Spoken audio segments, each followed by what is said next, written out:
bertugas untuk menutup pintu itu adalah tugasnya saksi kodir. Menutup akses jalan keluar di depan supaya korban Joshua Huta Barat terisolasi dan tidak bisa melarikan diri. Naik ke lantai 2, menutup pintu balkon pada saat matahari masih terang. Ikut membawa korban Joshua ke tempat penembakan dan berdiri di barisan kedua bersama dengan Ricky Rijal di belakang saksi Perdi Sambo dan Richard Eliezer. Akhirnya Richard Eliezer dan Verdi Sambo telah menembakkan senjatanya yang antara lain ke arah bagian dada serta bagian kepala belakang yang merupakan daerah vital pendukung kehidupan seseorang, mencerminkan sikap batin terdakwa tidak lain dan tidak bukan bahwa terdakwa telah menghendaki serta mengetahui sekaligus menunjukkan adanya kesengajaan khusus sebagai maksud untuk menghilangkan nyawa korban Joshua Huta Barat di rumah dinas Duren 3 nomor 46. Menimbang bahwa dari uraian pertimbangan tersebut di atas, majelis hakim berpendapat unsur kedua dengan sengaja telah terbukti secara hukum. Unsur dengan rencana terlebih dahulu. Menimbang bahwa apa yang dimaksud dengan rencana terlebih dahulu dalam memori Van Tulaching adalah penunjukan atau pendeskripsian adanya suatu saat tertentu untuk menimbang dengan tenang. Menimbang bahwa dari berbagai pendapat ahli dapat disimpulkan, di samping yang utama berencana menekankan adanya tenggat waktu antara timbulnya maksud serta pelaksanaannya. Dalam tenggat waktu inilah pelaku dapat mempertimbangkan dengan tenang yang ditunjukkan adanya kesempatan berpikir pelaku dengan cara bagaimana agar maksud tujuan dapat dilaksanakan, termasuk segala upaya yang dilakukan dalam rangka penyesatan, pengaburan fakta, serta adanya kesempatan untuk membatalkan akan tetapi tidak dilakukan. Menimbang bahwa sebagaimana telah diperoleh fakta bahwa bermula kejadian di Magelang pada hari Kamis tanggal 7 Juli 2022 sekitar pukul 18 WIB di rumah saksi Putri Chandrawati di Perum Cempaka telah terjadi keributan antara terdakwa dengan korban Joshua Huta Barat karena terdakwa melihat korban Joshua Huta Barat hendak naik ke atas. Terdakwa selanjutnya mengejar korban Joshua Huta Barat yang lari ke garasi melalui pintu dapur. Dan saat melewati dapur, terdakwa melihat pisau dapur mengambilnya dan selanjutnya mengejar korban Joshua sampai garasi. Kemudian terdakwa kembali ke lantai 2 menolong saksi Putri Chandrawati bersama Susi. Selanjutnya Putri Chandrawati menelpon Richard Eliezer yang sedang di luar rumah bersama-sama dengan Ricky Rijal supaya pulang ke rumah karena adanya keributan antara terdakwa dengan korban Joshua Huta Barat. Selanjutnya Putri Chandrawati memerintahkan Ricky Rijal untuk memanggil korban Joshua Huta Barat untuk menemui Putri Chandrawati di kamarnya. Namun Ricky Rijal yang sudah mengetahui keributan antara korban Joshua Huta Barat dengan terdakwa, di mana terdakwa mengejar korban Joshua Huta Barat dengan membawa pisau, terlebih dahulu mengamankan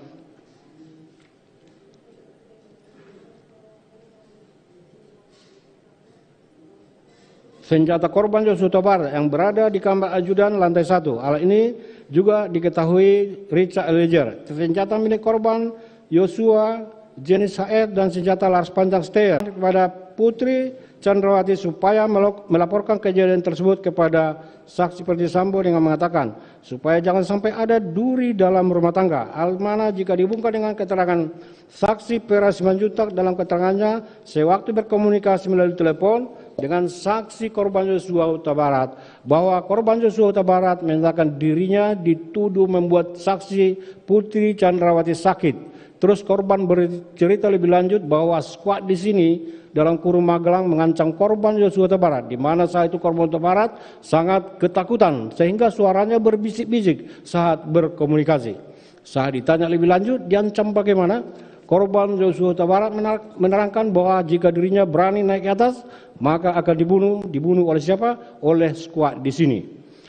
Artinya skuad di Magelang. Menimbang bahwa dari uraian tersebut di atas, maka majelis hakim berpendapat bahwa yang dimaksud oleh terdakwa sebagai duri dalam rumah tangga tersebut adalah korban Joshua Huta Barat yang akan mereka dalam kurung skuad di Magelang bunuh jika naik ke atas. Siapa-siapa saja skuad di Magelang adalah antara lain saksi Ricky Rijal dan terdakwa yang telah ditugaskan untuk menetap di Magelang. Terdakwa bertugas untuk mengurus keperluan anak Putri Chandrawati, sepakat supaya besoknya besok harinya pulang ke Jakarta, padahal seharusnya masih berada di Magelang.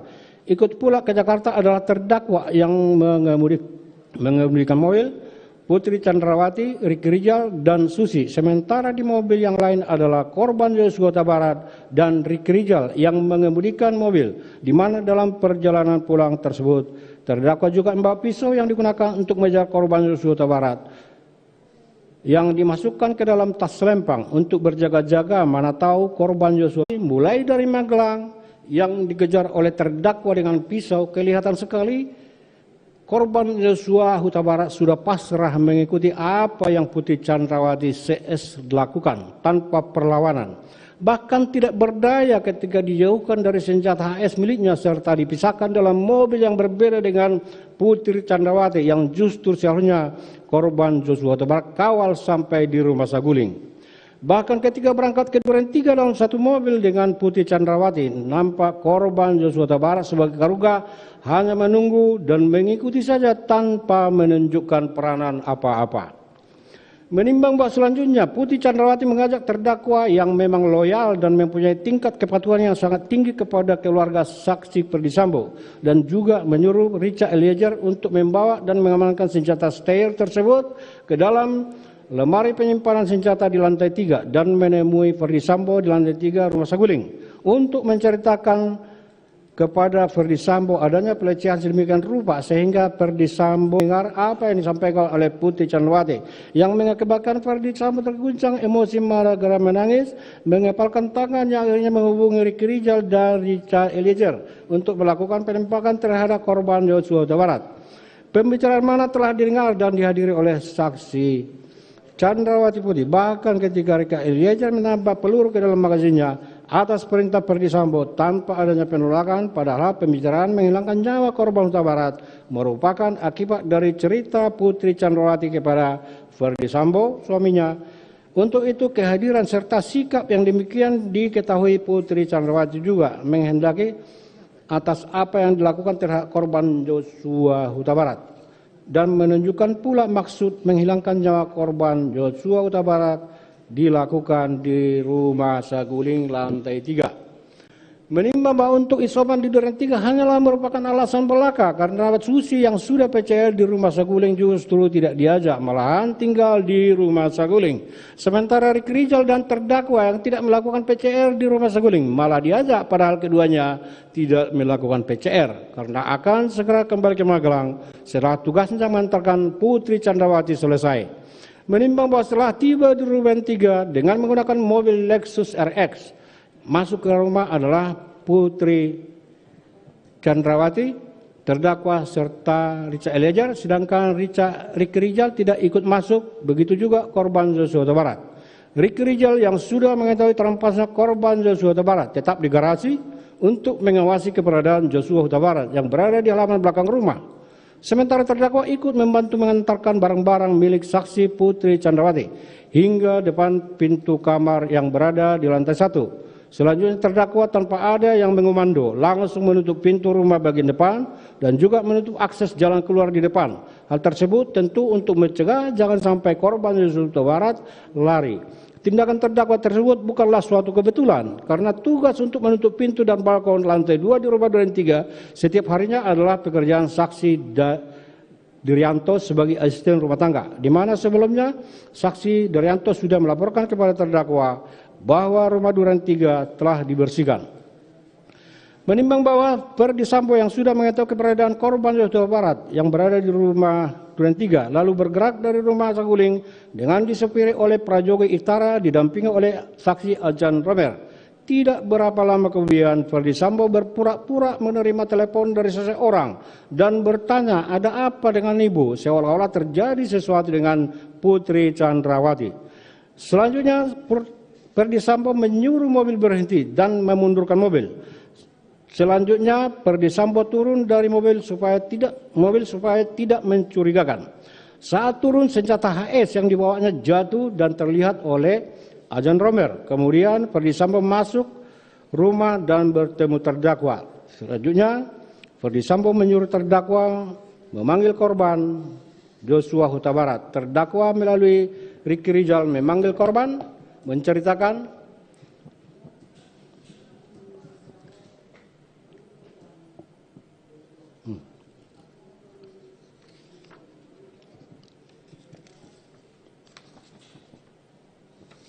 menceritakan Joshua Huta Barat sekaligus dengan saksi Ricky Rizal mengawal korban Joshua Huta Barat menghadapnya ke Verdi Sambo. Sampai di rumah, formasi mereka adalah sebagai berikut.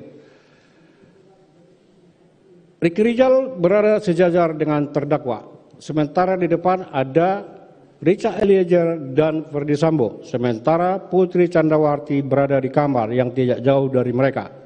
Maksud formasi yang demikian bukanlah tanpa alasan, akan tetapi adalah untuk mencegah jangan sampai ada ruang sedikit pun bagi korban Joshua Huta Barat untuk melarikan diri.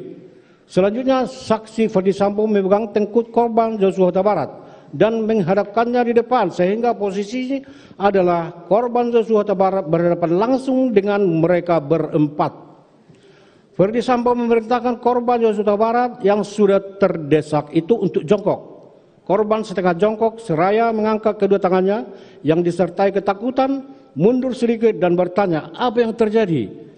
Ketika itu juga Verdi Sambo memerintahkan Richard Eliezer untuk menembak korban Joshua Huta Barat dengan mengatakan, woi tembak, kau tembak cepat, woi kau tembak. Richard Eliezer menembak korban Joshua Huta Barat sebanyak 3 dan 4 kali dengan senjata Glock 17. Korban mengerang kesakitan, oleng dan terhempas ke lantai dengan posisi tertelungkup. Verdi Sambo mendekat dengan senjata Glock menembak korban Joshua Huta Barat. Erangannya berhenti dan menghilang. Saksi-saksi yang hadir di situ antara lain Richard Eliezer, Ricky Rizal dan terdakwa juga melihat kejadian itu. Karena tempat kejadian itu sangat sempit. Menimbang bahwa sebagaimana fakta persidangan selama korban Joshua Huta Barat dievakuasi ke Rumah Sakit Kramat Jati, maka terdakwa terlebih dahulu menitipkan pisau yang berada dalam tasnya kepada saksi Prajogo Itara. Dan dalam interogasi, Richard Eliezer telah menyampaikan kepada Beni Ali yang juga telah didengar saksi Susanto serta disampaikan pula kepada Ridwan Supranit, saksi Rifaisal Sumwal maupun saksi Sulap Ambo di Duren 3. Dengan mengatakan saya di lantai 2 bersama Bapak Kuat. Kemudian mendengar teriakan ibu minta tolong. Selanjutnya turun dari tangga dan melihat korban Joshua Huta Barat berada di depan kamar ibu dan melihat saya dan terjadilah penembakan. Sedangkan terdakwa mengatakan saya berada di lantai 2 sedang menutup pintu dan mendengar suara tembakan lalu tiarap. Serta saksi Ricky Rizal ketika di garasi menceritakan saya ada di garasi dan ketika mendengar suara tembakan saya sembunyi di balik kulkas yang berada di dapur sambil menunjukkan gerakan bagaimana saksi bersembunyi di kulkas. Menimbang bahwa di sisi lain Putri Candrawati juga menyampaikan skenario kepada Beni Ali dan saksi Susanto di Rumah Saguling pada tanggal 8 Juli 2022 malam serta kepada saksi Arif Rahman pada tanggal 9 Juli 2022 berkaitan dengan kejadian di Duren 3 di mana saat itu saksi Putri Candrawati baru pulang dari Magelang langsung ke Saguling, masuk kamar, duduk santai, pakai celana pendek. Saat itu korban Joshua Huta Barat masuk melakukan pelecehan, yaitu meraba-raba paha Putri Candrawati. Putri Candrawati teriak. Saat teriak, korban Joshua keluar dan mendengar suara letusan. Skenario mana saat disampaikan oleh Putri Candrawati diselingi isak tangis sedemikian rupa sehingga Beni Ali maupun Arif Rahman terbawa perasaannya melihat keadaan saksi Putri Candrawati menjadi iba prihatin atas kejadian yang menimpa Putri Candrawati serta tidak mampu memberi pertanyaan lebih lanjut sehingga harus diakhiri dan pamit meninggalkan Rumah Saguling. Menimbang bahwa ternyata cerita bohong atau skenario yang disampaikan masing-masing sesaat setelah kejadian di rumah Duren 3 oleh Ricky Rizal, terdakwa Richard Eliezer maupun Putri Candrawati termasuk tindakan ganti piyama dan celana maupun tangisan yang dilakukan saksi Putri Candrawati ternyata satu dengan lainnya selaras dan bersesuaian serta membentuk suatu cerita yang seolah-olah utuh. Untuk itu tentulah cerita yang demikian tidak begitu saja muncul dan bukan suatu kebetulan, akan tetapi sudah diatur sebelumnya.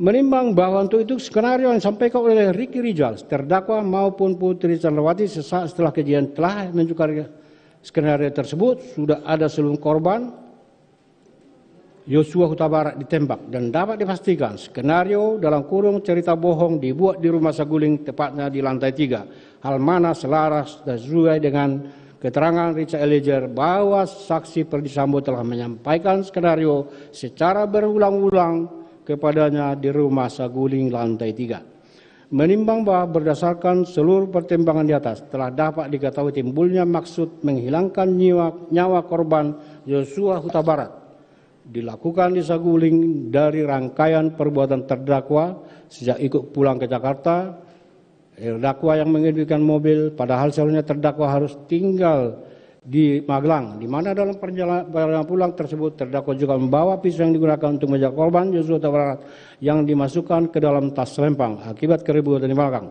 Terdakwa mengancam akan membunuh korban Joshua Huta Barat bila berani naik ke atas, ikut dua kali ke lantai 3 di rumah Saguling yang merupakan ruang pribadi keluarga. Siapapun baik asisten rumah tangga maupun ajudan tidak dapat masuk tanpa izin. Untuk itu diajaknya terdakwa oleh saksi Putri Chandrawati ke lantai 3 rumah Saguling. Tentu disebabkan terdakwa dianggap penting oleh Putri Chandrawati dan kerana terdakwa sangat penting untuk menambah keyakinan Ferdy Sambo atas kebenaran cerita Putri Chandrawati yang telah disampaikan kepada Ferdy Sambo melalui telepon pada tanggal 8 Juli 2022 dini hari.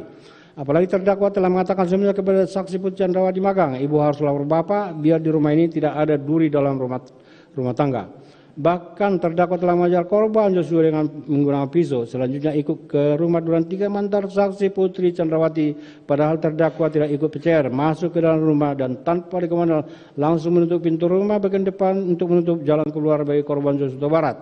Menutup pintu balkon, memanggil korban yang saat itu berada di taman samping rumah melalui Rijal. Ikut mengawal masuk saksi korban, berdiri di barisan kedua di belakang Ferdy Sambo dan Richard Eliezer sebagai pelapis kedua menantau korban Joshua Huta Barat melawan. Menimbang bahwa dalam rangkaian tindakan atau perbuatan tersebut terdakwa mempunyai ruang waktu antara munculnya maksud membunuh korban dengan pelaksananya. Selanjutnya tenggang waktu yang ada harusnya dapat digunakan terdakwa untuk mencegah atau membatalkan hilangnya nyawa korban Joshua Huta Barat. Tetapi hal ini tidak dilakukan terdakwa, justru terdakwa melakukan tindakan sebagaimana telah diriwayatkan di atas. Untuk mendukung dan merealisasikan rencana tersebut sehingga keadaan demikian menunjukkan hilangnya nyawa korban Joshua Huta Barat telah dipertimbangkan nyawa korban Joshua Huta Barat telah direncanakan terlebih dahulu dan terdakwa terlibat di dalamnya. Menimbang bahwa dari pertimbangan tersebut di atas, maka majelis hakim berpendapat unsur ketiga telah pula terbukti secara hukum. Menimbang bahwa sebagaimana bukti perekaman CCTV frame 561160 sampai dengan frame 56643 yang ditayangkan di persidangan, serta berdasarkan keterangan terdakwa Rick Rijal serta saksi Richard Eliezer, mobil Lexus B1 Mah tiba di rumah Duren 3 pukul 17.06, pukul 17.07 korban Joshua Huta Barat turun dari mobil dan membuka pagar rumah. Setelah itu Putri Chandrawati turun serta diikuti terdakwa masuk ke dalam rumah melalui garasi menuju pintu dapur yang sudah dibuka terdakwa sebelumnya menuju kamar utama di lantai 1. Setelah itu terdakwa langsung menutup pintu rumah bagian depan dan naik ke lantai 2 serta menutup pintu lantai 2 balkon. Saksi Richard Eliezer sendiri naik ke lantai 2, masuk kamar ajudan berdoa mengingat apa yang dilakukannya sungguh berat. Saksi Rick Rijal tidak masuk ke dalam rumah dinas Duren 3 tetapi tetap berdiri di garasi, sedangkan korban Joshua Huta Barat berdiri di taman halaman rumah dinas Duren 3. Menimbang bahwa beberapa kemudian tepatnya pukul 17.10 dengan mengendarai mobil dinas Lexus LX 570 hitam, Ferdy Sambo, Ajan Romer dan saksi Prajogo Wikaton sebagai supir dengan dikawal oleh saksi Farhan Sabila, pengawal motor saksi Ferdy Sambo sampai di pertigaan jalan Duren 3. Terdengar suara Ferdy Sambo yang memegang HP, halo, serta bertanya kepada Ajan Roben dan saksi Prajogo, ada apa dengan ibu? Berhenti. Berhubung dengan itu, Prajogo menghentikan mobil. Selanjutnya Ajan Romer turun lebih dulu, kemudian mobil berjalan maju melewati pintu pagar sampai rumah dinas Duren 3. Setelah itu Ferdi Sambo menjuru prajurit Itara menghentikan mobil. Setelah melewati depan rumah dinas Duren 3, setelah berhenti, Ferdi Sambo bergegas turun dari mobil di mana senjata api banyak terjatuh. Melihat kejadian itu, Ajan Romer berinisiatif hendak mengambil, akan tetapi dicegah oleh Ferdi Sambo dengan mengatakan, biar saya saja yang mengambil. Senjata api kemudian diambil oleh Ferdi Sambo, dimasukkan ke dalam kantong celana sebelah kanan yang menurut Ajan Romer adalah jenis HS. Menimbang bahwa sebagaimana fakta persidangan telah saksi Ferdi Sambo masuk ke rumah dan bertemu terdakwa di lantai 1 dengan nada tinggi mengatakan, "Wat, Ricky mana dan Joshua? Panggil." Di saat yang bersamaan, Richard Eliezer mendengar suara saksi Ferdi Sambo turun ke lantai 1 menemui Ferdi Sambo dan berdiri di samping kanan Ferdi Sambo. Lalu Ferdi Sambo mengatakan kepada Richard Eliezer, "Kokang senjatamu." Setelah itu Richard Eliezer mengokang senjata dan menyelipkan di pinggang sebelah kanan. Menimbang bahwa atas perintah Ferdi Sambo, terdakwa keluar melalui pintu dapur menuju garasi, menghampiri Ricky Rizal yang berdiri dekat garasi dekat bak sampah dengan mengatakan, "Om, dipanggil Bapak sama Joshua." Mendengar perkataan tersebut, Ricky Rizal menghampiri korban Joshua Huta Barat yang sedang berada di halaman samping rumah serta memberitahu kepada korban Joshua Huta Barat bahwa dirinya dipanggil oleh Ferdi Sambo. Kemudian atas penyampaian Ricky Rizal, korban Joshua Huta Barat berjalan masuk ke dalam rumah melewati garasi dan pintu dapur menuju ruang tengah dekat meja makan di situ yang diikuti oleh Ricky Rizal maupun terdakwa. Menimbang bahwa berdasarkan transaksi Richard Eliezer sampai di ruang tengah dekat meja makan, Ferdi Sambo langsung mengenal leher bagian belakang korban Joshua Huta Barat, mendorong ke depan sehingga posisinya telah berada di depan tangga berhadapan dengan Ferdi Sambo. Untuk posisi saksi Eliezer berada di samping kanan Ferdi Sambo, terdakwa berada di belakang Ferdi Sambo, sedangkan Ricky Rizal di belakang saksi Richard Eliezer. Kemudian Ferdi Sambo langsung mengatakan kepada korban Joshua Huta Barat dengan perkataan, "Jongkok kamu." Korban Joshua Huta Barat mengangkat kedua tangannya menghadap ke depan sejajar dada, sempat mundur sedikit dan berkata, "Ada apa ini?" Selanjutnya Ferdi Sambo berteriak dengan suara keras kepada Richard Eliezer dengan mengatakan, "Woi, tembak, kau tembak cepat, cepat kau tembak." Mendengar teriakan dari Ferdi Sambo tersebut, Richard Eliezer langsung mengarahkan senjata api Glock 17 ke tubuh korban Joshua Huta Barat dan menembakkan senjata api miliknya sehingga korban Joshua Huta Barat terjatuh terkapar mengeluarkan banyak darah. Penembakan yang dilakukan oleh Richard Eliezer tersebut menimbulkan luka tembak masuk pada dada kiri, dada sisi kanan, masuk ke dalam rongga dada hingga menembus paru dan bersarang pada otot sela iga ke-8 kanan bagian belakang yang menimbulkan sayatan pada bagian punggung. Luka tembak masuk pada bahu kanan menyebabkan luka tembak keluar pada lengan bawah kiri bagian belakang telah menembus ke pergelangan tangan kiri dan menyebabkan kerusakan pada jari manis dan jari kelingking tangan kiri. Menimbang bahwa senjata Ferdi Sambo maju ke depan ke arah korban Joshua Huta Barat dan menembak menggunakan senjata api jenis Glock ke arah korban Joshua Huta Barat yang sudah jatuh tertelungkup bersimbah darah dan masih mengeluarkan suara erangan. Tembakan mana yang dilakukan tepat menembus kepala bagian belakang sisi kiri korban Joshua Huta Barat, tembus melalui hidung mengakibatkan adanya luka bakar pada cuping hidung sisi kanan luar. Lintasan anak peluru telah mengakibatkan rusaknya tulang dasar tengkorak pada 2 tempat yang mengakibatkan kerusakan tulang dasar rongga bola mata bagian kanan dan menimbulkan resapan darah pada kelopak bawah mata kanan. Yang lintasan anak peluru telah menimbulkan kerusakan pada batang otak.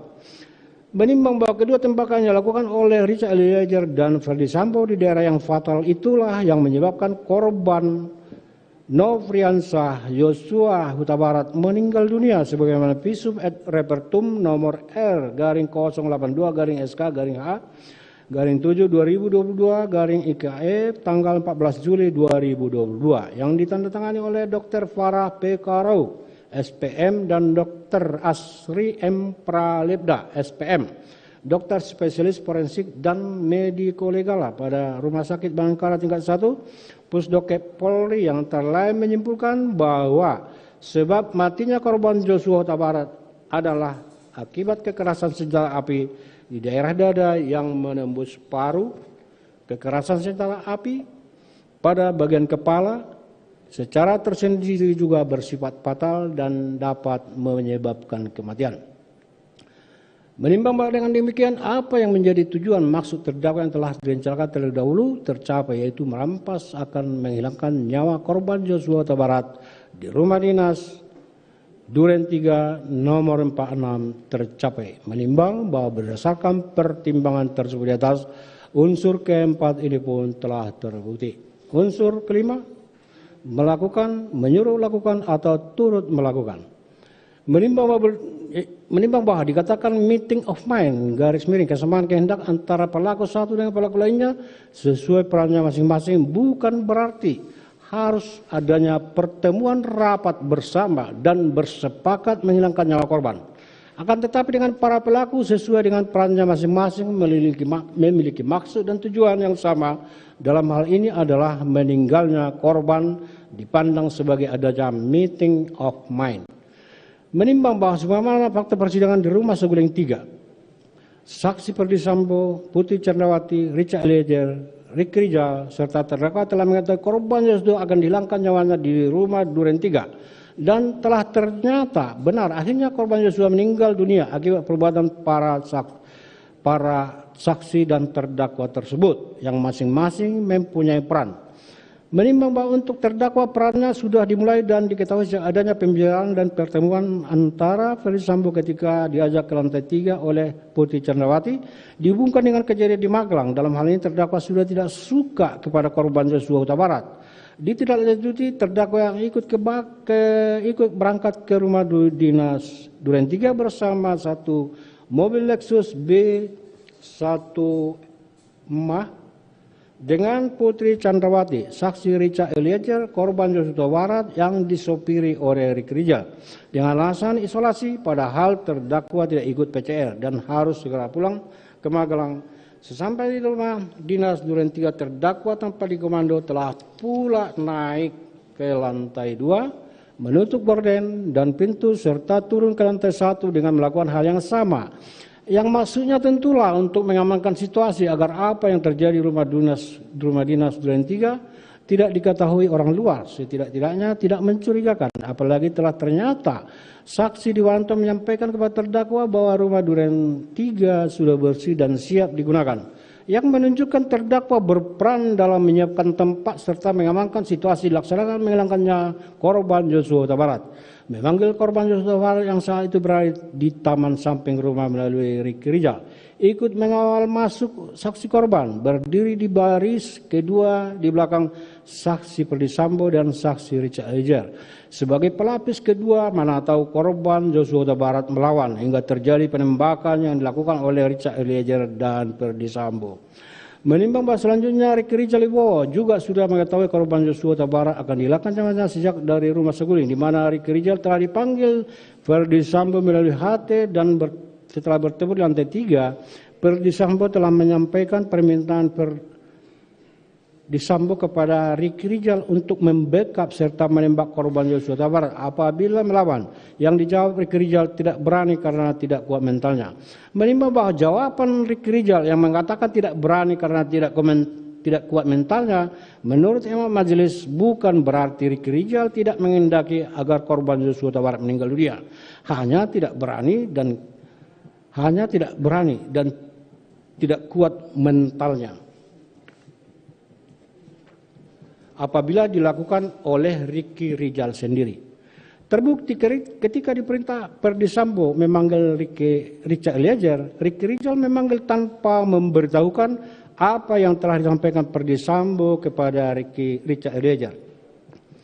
Sehingga menunjukkan dipanggilnya Richard Eliezer, tentulah Ricky Rijal mengetahui bahwa Richard Eliezer yang akan diminta saksi Perdi Sambo membackup dan melakukan penembakan terhadap korban Joshua Huta Barat apabila melawan di rumah Duren 3. Menimbang bahwa selanjutnya Ricky Rijal telah menjadi sopir mobil Lexus B1 Mah dari rumah Saguling menuju rumah dinas Duren 3, di mana Di dalamnya ada korban Nofriansah Joshua Huta Barat, saksi Richard Eliezer, terdakwa serta Ricky Rizal. Dan belakangan di duren 3, Ricky Rizal atas perintah Ferdy Sambo melalui terdakwa telah memanggil korban Joshua Huta Barat.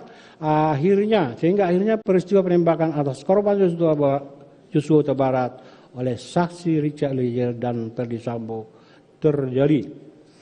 Menimbang bahwa demikian pula saksi Ferdy Sambo telah menyampaikan di Rumah Saguling 3 lantai 3 serta memerintahkan baik kepada terdakwa saksi Ricky Rizal maupun kepada Richard Eliezer yang akhirnya Richard Eliezer dan telah pula meminta Richard Eliezer menambah peluru dalam senjata Glock 17 dan selanjutnya telah pula dengan alasan akan main badminton di rumah salah satu mantan petinggi Polri yang memang sudah diagendakan. Tetapi kenyataannya telah berhenti dan pura-pura menerima telepon dari Putri Candrawati dan mengucapkan, halo, halo. Ketika berada di pertigaan duren 3 serta mengatakan kepada Ajal Romer dan Prajogi yang mengemudikan mobil, ibu kenapa? Berhenti. Sehingga dengan demikian jika Ferdy Sambo turun dan menuju rumah duren 3 tidak mencurigakan. Di mana ketika turun senjata S yang dibawanya jatuh dan dilihat oleh Ajal Romer. Selanjutnya ketika masuk ke rumah bertemu terdakwa dan langsung memerintahkan terdakwa memanggil Ricky Rizal dan korban Joshua Huta Barat. Dan akhirnya setelah masuk korban Joshua Huta Barat dipegang leher belakangnya bersedianya untuk menembak korban Joshua Huta Barat. Atas permintaan Ferdy Sambo di Saguling 3 dan menambah peluru Glock 17 miliknya atas pemberian dan permintaan Ferdy Sambo. Selanjutnya telah berangkat ke rumah dinas duren 3 bersama dengan terdakwa, korban Joshua serta Ricky Rizal dalam satu mobil Lexus B1 Mah yang disopiri oleh Ricky Rizal. Menimbang bahwa sesampai di rumah dinas duren 3, saksi Richard Eliezer turun menuju lantai 2 di mana setelah Ferdy Sambo tiba, kemudian turun ke lantai 1 dan bertemu atas perintah saksi Ferdy Sambo. Saksi Richard Eliezer mengokang senjata Glock 17 miliknya dan setelah korban Joshua Huta Barat masuk dan mendengar perintah saksi Ferdy Sambo, tembak, woi tembak. Saksi Richard Eliezer menembakkan senjata 3-4 kali ke arah korban Joshua Huta Barat sehingga korban oleng dan terhempas tertelungkup yang dilanjutkan penembakan oleh Ferdy Sambo. Menimbang sebagaimana telah ternyata Putri Candrawati juga mengetahui serta menghendaki korban Joshua Huta Barat hilangkan nyawanya sejak rumah Saguling, di mana saksi Ferdy Sambo bicara dengan saksi Richard Eliezer, bahkan ketika Richard Eliezer menambah peluru dalam magazin Glock 17 miliknya, termasuk telah berangkat ke duren 3 dengan alasan isolasi, sehingga korban Joshua Huta Barat juga ikut berangkat dan kemudian setelah sampai di rumah dinas duren 3, saksi Putri Candrawati masuk kamar ganti pakaian, tidur dan menangis.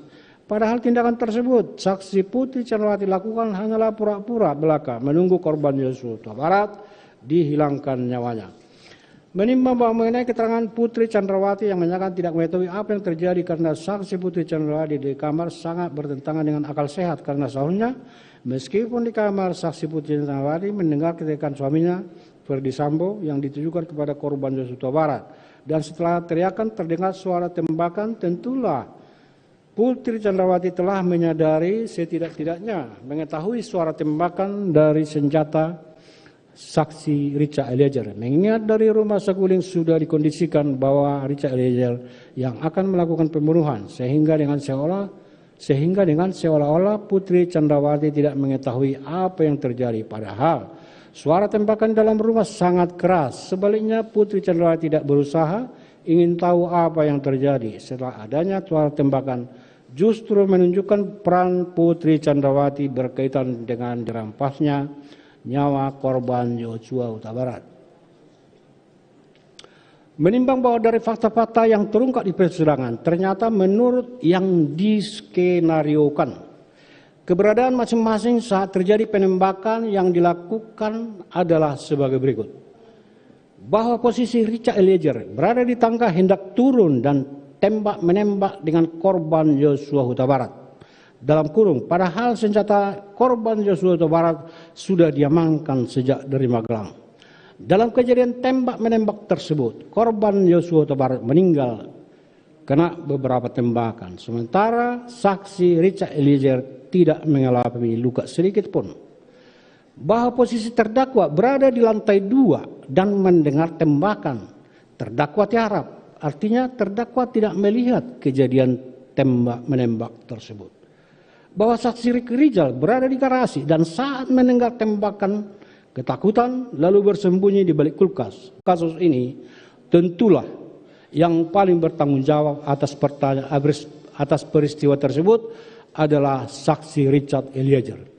Menimbang bahwa sesaat setelah korban Joshua Huta Barat meninggal, para saksi Ricky Rizal, Richard Eliezer, Ferdy Sambo serta Putri Candrawati dan terdakwa telah menyampaikan skenario sedemikian rupa yang telah dibuat sebelumnya dengan harapan agar kejadian sebenarnya tidak diketahui dan tidak terungkap, serta adanya pemberian dari saksi Ferdy Sambo dan Putri Candrawati di lantai 2 Rumah Saguling pada tanggal 10 Juli 2022. Masing-masing satu buah iPhone 14 kepada Richard Eliezer, terdakwa dan saksi Ricky Rizal, serta pemberian uang masing-masing 500 juta kepada terdakwa dan Ricky Rizal, serta 1 miliar kepada Richard Eliezer. Pembagian mana tidak dibagi rata tentu dapat dimaklumi karena Richard Eliezer lah yang melakukan penembakan. Tentu bagiannya lebih banyak dari saksi Ricky Rizal dan terdakwa. Meskipun uang tersebut kemudian tidak jadi diberikan dan akan diberikan setelah perkara selesai atau SP3, justru mempertegas adanya kaitan Ricky Rizal, terdakwa Richard Eliezer, Ferdy Sambo, Putri Candrawati dengan dirampasnya nyawa korban Joshua Huta Barat. Sehingga jelas tindakan para saksi Ricky Rizal, terdakwa Richard Eliezer, Ferdy Sambo, dan Putri Candrawati merupakan satu kesatuan kehendak bekerja secara bersama-sama satu sama lain menghilangkan nyawa korban. Bahwa terdakwa adalah orang yang turut serta melakukan dalam menghilangkan nyawa korban Joshua Huta Barat. Sehingga unsur kelima di sini pun telah terbukti. Menimbang bahwa berdasarkan seluruh pertimbangan di atas, maka seluruh unsur tindak pidana dalam dakwaan primer melanggar pasal 340 KUH pidana yunto pasal 55 ayat 1 ke 1 telah terpenuhi. Oleh karena itu terdakwa Kuat Ma'ruf telah terbukti secara sah dan melakukan dan meyakinkan turut serta melakukan pembunuhan berencana.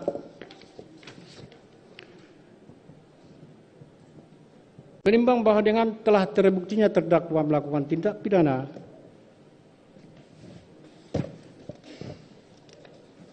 sebagaimana dakwaan primer, maka terhadap dakwaan subsidiar tidak perlu dipertimbangkan lagi. Menimbang bahwa nota pembelaan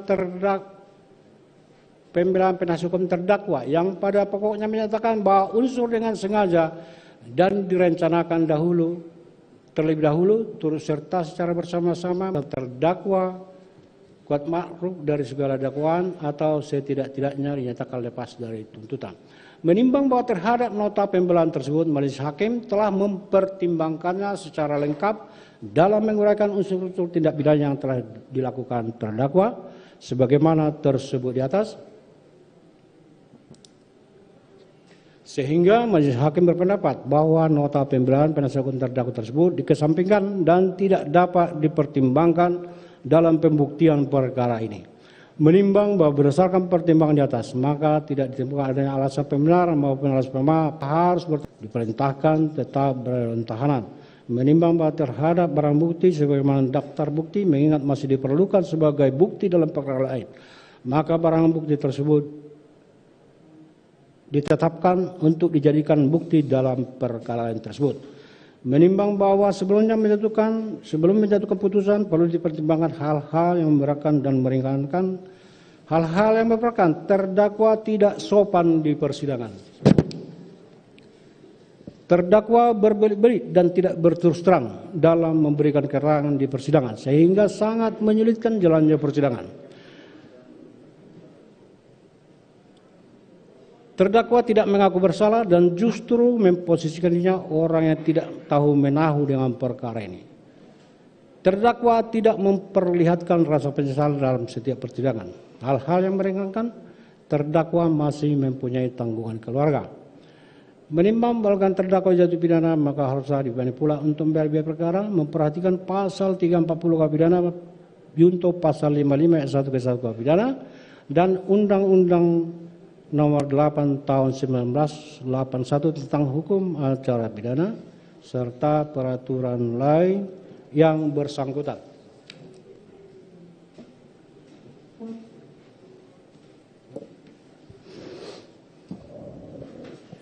Silakan berdiri.